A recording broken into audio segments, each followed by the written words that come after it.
Hey everybody, Quantum here, and in this video I wanted to give you an update on the Sapphire Steel Alice Baymax deck. I recently posted some gameplay against my friend who was using an updated version of Amber Ruby Mufasa. That was a pretty intense game, set of two. You can check that out on the channel, likely linked in the description as well. But I learned a lot from version 1, which, the deck list, I accidentally deleted it, which is unfortunate because it was #1 trending on Dreamborn, but that's okay. Version 2 is way better though. I went through a couple iterations. It took me a while to kind of piece it together, but we're going to break this down and why this version is actually more efficient. It is a little bit more geared towards traditional Sapphire Steel, which, I wanted to really try to break that mold, but traditional Sapphire Steel is very good for a reason. So if you want to be meta competitive, you can still use some of these unique cards and really surprise opponents, and they are still very good, and the combos are still very good, but we are still mirroring some of what makes Sapphire Steel good in the first place, right? So to start off, you can see on the cost curve here, a lot of 1-drops, a lot of 2-drops, a decent amount of 3-drops, not too many 4s, a little bit more 5s because again, Sapphire Steel, really wants to depend on, can I get that 5-cost character out early, shifting it, whatever, ramping to it, so I can start singing some powerful songs. And then just a couple of 6-drops. Relatively decent spread in 15 on inkables and 46 inkable cards, so 61 cards total. 38 steel, 23 sapphire, good spread of card types. I tried to play without a 1-drop character, but what I was noticing is the green-purple decks were very, very tough to deal with. In particular, Artabax's deck, which I have tested, and it is very good. No wonder the man went undefeated with it to win that major tournament. So adding in Mickey Mouse Food Fight Defender can help. Just getting an extra character on board, especially if you can get it on board turn 1, whether you're on the draw or on the play. If you know the matchup you're going into, this card can really help just slow down the aggro strategy just a little bit. Because they're not playing Snake usually, your Mickey Mouse does threaten to trade very positively into things like, well, I don't even say positively because Merfolk will at least make you discard. But Merfolk, the new Diablo, Chernobog followers, and I think maybe 1 or 2 of their 2-drops as well, if I can't remember offhand, but maybe not. But, it basically does a great job into crashing into their 1-drops. Since they don't play Magic Broom, which is a 1-2 body, Mickey trades very favorably into all of the 1-drops. Even Chernobog followers doesn't take out your Mickey Mouse because it's a 2-1 and you have resist 1. Again, if you don't need to play it, you just ink it. If you're in a matchup where you don't need it, you ink it. But I do think playing the Mickey Mouse is decent. Calhoun, I really do want to play 4 of this card, but again, to improve your matchup spread, because Ruby is a tough matchup for you already, I think 2 is okay. Again, when you know you're against aggro or some kind of mid-range aggro deck, you can try to aggressively mulligan for this card, and there are some unique combos with this card that are very good, but because it's uninkable, you just want to be very careful with how many you play in your deck, because sometimes you will be forced to play it out if you're not playing any of the ramp that allows you to ink your uninkables. It is still a very strong card, and in certain matchups, this card, I don't want to say solos, but I have had this card solo some matchups for me. The opponent just couldn't deal with it, and by the time they did deal with it, I've already taken out 3 characters, and I gained 6 lore in the process. It's crazy. But yeah, a very powerful card. The issue is, we need to play the Jim Hawkins. We need to play 4 of this because it's our shift target for the bigger Jim Hawkins, which is very good in this deck. And this card is actually not that bad, especially with Sapphire, right? Because you can potentially ink more than once in a turn, making this a 2-cost 4/4, right? When it's actually able to challenge on turn 3. That's a pretty good body to have already on board, right? To take out anything your opponent played on turns 1 or 2. So just, again, a decent card overall. And the fact that this can challenge and likely live, and hopefully live the following turn, means that it is good shift material, right? If you do need to execute the challenge, if you're not shifting this on 3, instead you're challenging with it on 3. But yeah, the Jim Hawkins is the 2-drop that we need to play. It's crazy because, you should be playing 4 Smees. It's the best 2-drop in the game, but we're on 3. Mr. Smee does combo pretty well with this deck, because if you do play this on 2, right, turn 3 you quest with it, you take a damage. Turn 4 you quest with it, you take a damage.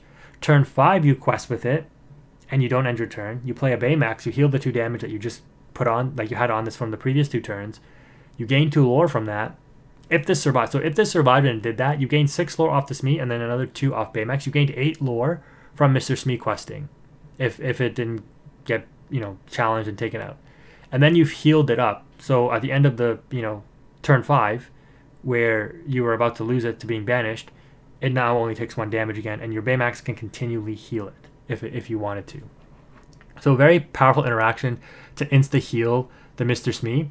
And for that reason, we're not running Cogsworth, because I'm like, yeah, Baymax, Cogsworth's kind of anti-synergy, because I do want to take the damage so I can heal with Baymax. I don't actually want to resist too much damage. The Alice, as a 3-drop, we've cut this to 3 instead of 4. Again, just being an uninkable, you have to be very careful. It's still a decent card, and it's nice to play on 3 to set up protection for turn 4, which is going to be like your Hiram and your Pluto. Giving Pluto ward and making it quest for, well, it's not going to quest when it comes down, but giving it ward is very strong. Dropping Hiram, being able to give it ward, even though it can't quest right away, is still also very good. So the Alice still has utility. It also quests for 2, is a 4 body. And again, if you drop Pluto on the following turn when this thing does quest, Pluto takes ward. Your opponent can't touch it with anything. They have to challenge into the Pluto, very hard to deal with. And then they have to deal with the Pluto before they can get to the Alice. So your Alice is protected. It can quest again, give lore, give ward. So Pluto, like I was telling you guys in my top 10, this card, did I say it was in my top 3? Because it is insane. It's kind of crazy to see the foils be worth like $6 or $7 Canadian. I picked them up for 50 cents, right? If you saw my YouTube post on the pre-orders, maybe I should be doing my top 10 list early. Maybe it can help you guys get some, well, at least, in my opinion, cards that I think are good. And I think most of them ended up going up in price from that list, which is, by the way, all like non-legendary cards. They're all just like commons, uncommons, rares, and 1 super rare. Regardless, though, Pete is a card that helps you win games. I would like to play more, but again, it's hard to fit in, what this deck wants to do with all the traditional, very just good cards from Sapphire and Steel. But I think you do need to play at least 2, because your Ruby matchup is still pretty tough. And this card just gives you the guarantee that, I've gone wide enough on my board, I lose to a Be Prepared, but if I play Pete, I'm protected, right? Or in certain scenarios, I can't get Brawled here, I can't get Storm Rage, whatever it might be. Like, play the Pete, protect your board for that turn, right? Request the next turn. It's just, yeah, Pete's the best card in set 5. So you should be playing it if you can. Next up, we've got 4 Hirams. Nothing needed to explain here. Like, the way that I built this deck in version 1, it was pretty tough without a higher amount of items. So you do need to play a lot of items, because like in game 1 of this match that I posted, I didn't see any items, and I had the Hiram, and I'm like, I just lose because I just can't have any card draw. And I didn't have Whole New World, I don't think. And even, oh no, I don't even think I was playing Whole New World at that point. So yeah, the deck has changed quite a bit. But you do need alternative methods of draw. You can't just rely on, I'm just going to aggro my opponent out, because you're not a hyper aggro deck. You are a mid-range deck, so you do need some redraw options and some control-oriented options, because otherwise the top-end control decks or other stronger tempo-oriented decks like Amber, Ruby, Mufasa, which isn't a tier 1 deck by any means, but because it's Ruby, like you're dealing with a lot of very powerful removal on the Ruby side, even in the form of their characters, because Amber, Ruby, Mufasa plays almost no non-characters. Like, you just lose out to Ruby because their cards are stronger. Where the Sapphire and Steel synergize and excel is when you're able to set up that wide board, get your card draw, get your advantages going, protect your board, heal your board, and execute your game plan that way. And one of the cards that really help you do that is Pluto. Like I said, there's a lot of things that combo with this card very well, mainly the Alice, coming in, giving this thing ward, making your opponent, have to lose whatever they challenge into this, basically. So yeah, this card is really strong. You got to, again, want to play 4, but what I will say about Pluto is this card is very good when you're on the offense, obviously. It's not really that good when you're on defense. Like, your opponent will see you play a Pluto. If they're the one on offense, they'll just be like, okay, I'm not challenging your board anyways. I'm just going to continue to quest. So, yeah. So, in certain scenarios, Pluto is actually not good when you have to deal with an opponent's board. So, just keep that in mind. It's still a great card. It's still a 5/5 body that you can challenge with and, obviously protect your stuff with and gain positive trades with. So it's still a very powerful card. You just have to be careful on how you want to use it. For Baymax, again, the card that the deck is sort of built around along with Alice, by no means is it, a really, really strong card or anything. It's just a decent card. And I opted to play this instead of Cogsworth, which again, Cogsworth has Ward, so it's protected from Brawls and Medusas and, Ice Block, Sea Suit, etc. But it does get hit by Big Sisu. 3/6 is probably the worst stat line in the game, for the simple fact that 6 willpower doesn't get over Maui. You get insta banished by Maui. And then, of course, at 3 strength or less, you also do not take out the Maui in the process. And then on 3 strength or less, you're susceptible to Medusa. Less than 2 strength or less than 3 strength, you're susceptible to Big Sisu, Brawl, Ice Block, Small Sisu, etc. And Baymax is a 2/6. I would have liked this to at least see this as a 3/6, but I guess for 5 cost, being a 2 quester 3/6 with this ability would probably be too much. But it's crazy to say that even if it was a 3/6, it still would not be that powerful. Being a 3/6 just for the fact that it could dodge Big Sisu and Brawl would have been huge though. But yeah, that is your main weakness here. Thankfully, you play Alice to give it Ward, so it's kind of like a Cogsworth. But you don't necessarily need to do that. Because when this card comes into play, and whenever you quest, you may remove 2 damage from another chosen character of yours, gain 1 lore for each 1 damage removed this way, and it quests for 2, and it's inkable. So a card like this will help you heal up your Pluto, making it a 5/5 again, help you heal up the Jim Hawkins that you put into play and take out an opponent's character with. So really good there. Obviously, we talked about the synergy with Mr. Smee, and you're gaining lore in this process as well. If they don't take out your Alice in one shot, you can heal up the Alice, right? Being a 1/4, it's kind of tough to out as well. And one of the main interactions is your Tinkerbell. Tinkerbell wants to throw herself into things. She wants to take things out. Simba, not Pride Protector, Fighting Prince, I think is what it is, the 7 cost steel one, also wants to do this. And that's another card you could play, but I think Tinkerbell is just easier being on 6 instead of 7 because we don't play anything past 6. But being able to heal these cards up while gaining lore is pretty good, right? When you're on the offense. When you're on the defense, like I said, your Pluto isn't as good, which means your Baymax isn't going to be as good.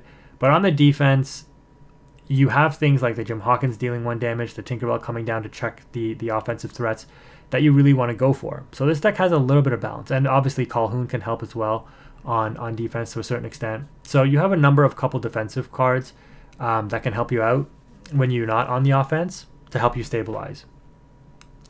3 Fire the Cannons, again, really good when you're kind of on defense here, when you need to react to your opponent's board, take out a Diablo right away. But again, people are playing through Cove now. But still a very strong card. Checks a lot of the aggro threats, helps you deal with Emerald Amethyst, which is one of the biggest threats of this deck, or one of the biggest threats in the format, honestly, along with Ruby Sapphire. But obviously this card is dead in late game situations usually, and against Ruby decks for the most part. Unlike the other build, we are playing Ramp now. Sail the Azurite Sea is just a redraw and allows you to accelerate ink. So again, you ideally want to play a 2-drop character, but in certain scenarios you'd rather just ramp, get out your more powerful cards a turn early. That can really help as well. If you do play this on 2, it means that you can Pluto or Hiram on 3, right? And that's kind of the main thing. You play an item like a Fortisphere or a Popsicle on 1, you sail on 2, you Hiram on 3. That's the ideal line when you see sail. You want to have those cards lined up to play. That's very powerful. Regardless though, this is just a good card obviously overall. And even the late game, it's just a redraw. So it's not too bad. 4 Whole New Worlds. I don't think I was playing this in version 1, but again, helping you to just redraw a hand. And because of the way that we've added some cards to the deck, we are able to play the Whole New World without worrying too much. Obviously, in certain scenarios, you will not end up even casting a Whole New World if you don't want to give your opponent a fresh 7, which is, what I'm seeing at least more often than not. I don't want a Whole New World. But again, the card is very good, especially when you're on the play and you have like a shift line or a ramp line to get a 5-cost Singer out at turn early. And, we do play a decent amount of Singers, 10 of them, but you don't want to sing with Tinkerbell if you can avoid it. Ideally, you want the Jim Hawkins shift, or play Jim Hawkins raw and then sing with the next one if you were able to ramp to get him out a turn early. And then for the items, this is very unique. Popsicle Fortisphere at 4, pretty standard for a Hiram. I've opted to include 3 copies of Imperial Bow because I wanted a way to deal with evasive threats, and even if a threat is not evasive, getting Challenger +2 for only 1 ink is actually kind of good. Of course, this card has a very big limitation in that it has to be a hero in order to get both of these abilities. But this item is inkable and it only costs 2. And I was like, I needed more items for Hiram. And I'm like, okay, I could play like Last Cannon. That's a 1-drop item. But that still feels bad. At least this card gets some utility. And yes, it does cost 1 more. But in testing, it's actually come up to be okay. You play a number of heroes. You can make your Mickey Mouse a 3-2 with resist 1 naturally. And it gets evasive now. That's pretty good. You give your Calhoun +2. It becomes a 5-2 challenger with evasive and has resist 1. That's pretty good. So you can kind of see the synergy with this deck. Your Jim Hawkins. You ink, you activate this ability. Jim Hawkins becomes a 4-4 that can challenge evasive threats. Pretty good. Some of your weaker cards, not weaker, but some of the cards that you need more strength on. Your Pluto being a 5-5 can become a 7-5. Your Jim Hawkins can become a 7-5. You know, this helps bulk up your cards and also giving these evasive, right? Giving them evasive, your opponent thinks their cards are protected. You give it evasive, you crash into it, you heal with Baymax. It's pretty good, right? Again, not necessarily needed to be seen all the time. You have other ways to deal with evasive threats like the Fire of the Cannons, the Tinkerbell, the 1 damage from Jim Hawkins, etc. But this card, being a cheap item, also for Hiram, you know, not that bad. And I opted to go back to Fishbone Quills. There is a case to make that Fishbone Quill might fall out of Sapphire deck, which is crazy to think. But in this particular deck, or in Sapphire Steel, I do think there still is a place for Fishbone Quill because of the whole new world lines that you play. If you're up into a slower matchup, or you're into a matchup where your opponent still has a couple of cards in hand, or they just triggered a big redraw, like off Rapunzel or something, and you've got a Fishbone Quill up, and you're just like, okay, well, guess it's time for me to aggressively ink and sing this whole new world, and you'll do that, right? Because your deck can play a lot more threats in a turn usually than most other decks.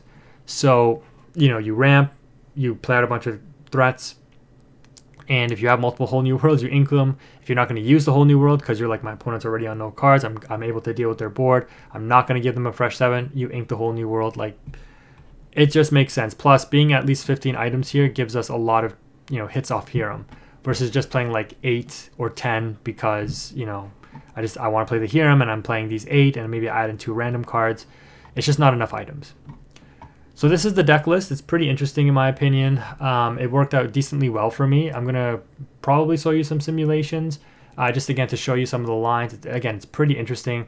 We'll go up against top meta decks like Emerald, Amethyst Aggro when we're on the draw, Ruby Sapphire. So some of the more tougher matchups for a deck like this and show you how it can perform. If you made it this far in the video though, make sure you check back for more. That's going to do it for now. Quantum is out.